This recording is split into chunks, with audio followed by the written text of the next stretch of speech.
বাংলার নতুন মুখ্যমন্ত্রী শুভেন্দু অধিকারীর শপথ গ্রহণের দিনই বোমাতঙ্ক নন্দীগ্রামের তেখালি ব্রিজ সংলগ্ন শেরখান চকে ঝোপের মধ্যে বালতি ভর্তি বোমা থাকার ঘটনাটি ঘটেছে।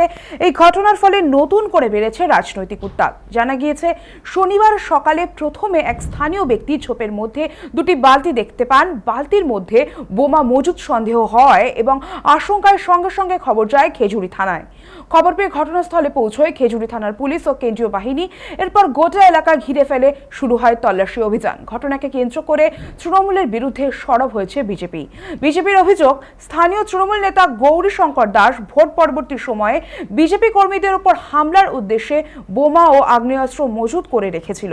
যদিও এই অভিযোগ নিয়ে তৃণমূল কংগ্রেসের তরফে কোনো প্রতিক্রিয়া মেলেনি।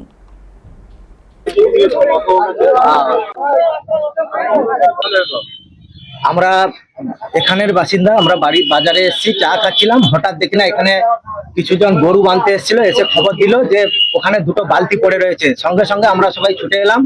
ছুটে এসে গ্রামবাসী সবাই এসে দেখলাম দুটো বালতি সুন্দরভাবে সিল হয়ে এক জায়গায় বসানো আছে। আমরা এসে স্পষ্টভাবে অনুমান করলাম যে এতে বোম ছাড়া আর কিছু নেই। সঙ্গে সঙ্গে আমরা স্থানীয় প্রশাসনকে খবর দিই। খবর দেওয়ার পরে প্রশাসন এলো, এসে প্রশাসনও দেখলো। আমরা সাধারণ মানুষ, আমরা খুব আতঙ্কের মধ্যে আছি।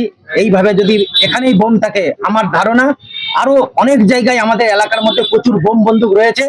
আমি সাধারণ মানুষ হিসাবে সরকারের কাছে অনুরোধ করব যেন এই শান্তি শৃঙ্খলা বজায় রাখার জন্য এইসব জিনিস যেন উদ্ধার করে।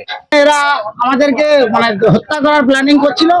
আর গৌরীশঙ্কর দাসের বাড়িতে এই বোমগুলো বানা হয়েছিল। আরো অনেকগুলো পিস্তল এবং বন্দুক কালকে রাত্রে সরিয়ে নিয়ে গেছে, আমরা ধাওয়া করে গেছিলাম, ধরতে পারিনি। আর এই গৌরীশঙ্করের দুই ভাই ভজা এবং গদা, আর আমাদের মুসলমান বলির নাম আছে নূর হোসেন, আনোয়ার, কামাল, আর আছে কাহারুল, রুস্তম, জাকির। এইসব হারমাদ আমাদের মুসলমান পল্লী আছে। এদের নামে বহু কেস আছে। এরা স্মাগলারিং করে, বোম তৈরি করে এবং বোমবাজি করে। এদের প্ল্যানিং ছিল আজকের শপথ গ্রহণের দিনে আমাদেরকে মেরে ফেলা।